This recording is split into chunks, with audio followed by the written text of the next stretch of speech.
गरिबी, मर्यादा आणि अडचणी जेव्हा स्वप्नाला रोखू शकत नाहीत तेव्हा घडतो एक अद्भुत प्रवास. मी अशा भारतीय मुलाच्या बाबतीत सांगणार आहे जो मध्यमवर्गीय आहे आणि जो गुगलच्या सर्वोच्च शिखरावरती पोहोचला. त्याचं नाव आहे सुंदर पिचई.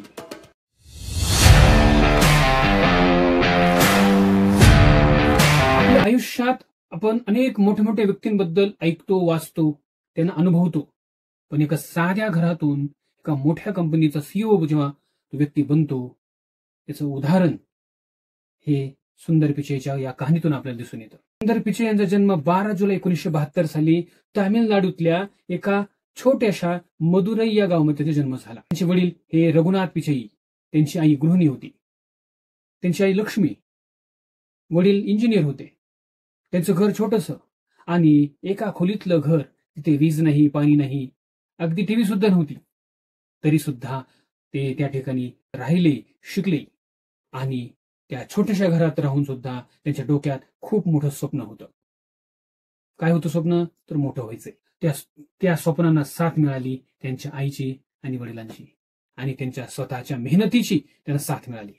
सुंदर यांना लहानपणापासूनच गणित, विज्ञान, तंत्रज्ञान आणि तार्किक विचारांची आवड होती. या सगळ्या विचारांची, या सगळ्या विषयांची ते चांगलं घालत असायचे आणि या आवडत्या विषयांवरती ते काम करायचे. म्हणूनच त्यांनी IIT खडगपूरमध्ये त्यांनी प्रवेश घेतला आणि तिथून त्यांनी इंजिनिअरिंगची पदवी मिळवली. त्यानंतर ते अमेरिकेच्या स्टॅनफोर्ड युनिव्हर्सिटीमध्ये गेले. एक लक्षात ठेवा, त्यांच्याकडे जाण्यासाठी विमानाच्या तिकिटाचे पैसे सुद्धा नव्हते. घरातून सुद्धा ते पैसे गोळा होत नव्हते.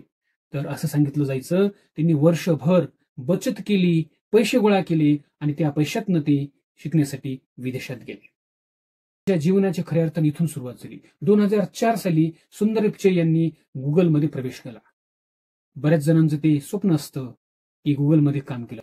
सुरुवातीला यांनी गुगलच्या टूलबारवरती काम केलं. त्याचा तो प्रोजेक्ट त्यांनी हाती घेतला. त्याच्यावरती खूप छान पद्धतीचं काम केलं. त्यानंतर त्यांनी गुगल क्रोम तयार केलं आणि आज जगातलं सर्वात जास्त वापरलं जाणारं वेब ब्राउझर कोणतं आहे तर गुगल क्रोम आहे. प्रत्येकाच्या मोबाईलमध्ये हे गुगल क्रोम नावाचं जे वेब ब्राउझर आपल्याला पाहायला मिळतं ते तयार केलं सुंदर पिचई यांच्या माध्यमातून, या मार्गदर्शनातूनच.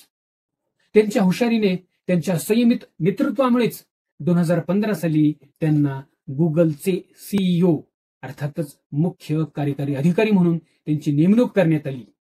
त्यांचा प्रवास, त्यांचं कार्य खूप छान पद्धतीचं होतं, जबरदस्त पद्धतीचं होतं. म्हणूनच त्यांना 2019 मध्ये तर त्यांच्यावरती अजून एक जबाबदारी येऊन पडली, ती म्हणजे गुगलची मूळ कंपनी, त्याचं नाव आहे अल्फाबेट इंक, त्याची सुद्धा ते CEO म्हणून नियुक्त करण्यात आले.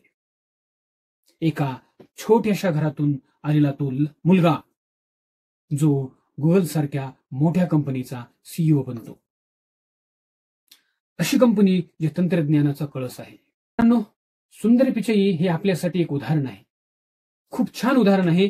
त्यांनी परिस्थितीवर नाही तर स्वतःच्या क्षमतेवरती विश्वास ठेवला, म्हणूनच ते यशस्वी झाले.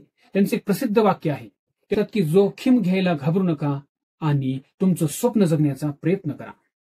त्यांच्या यशाच्या मागची कारणं कोणकोणती आहे तर सगळ्यात पहिलं आहे स्वप्न बघण्याची हिंमत, दुसरी म्हणजे शिकण्याची जिद्द, तिसरं म्हणजे अपयशात ही स्थिर राहण्याची ताकद, चौथी म्हणजे कधीही हार न मानण्याची त्यांची जिद्द, त्यांची वृत्ती, त्यांची मानसिकता.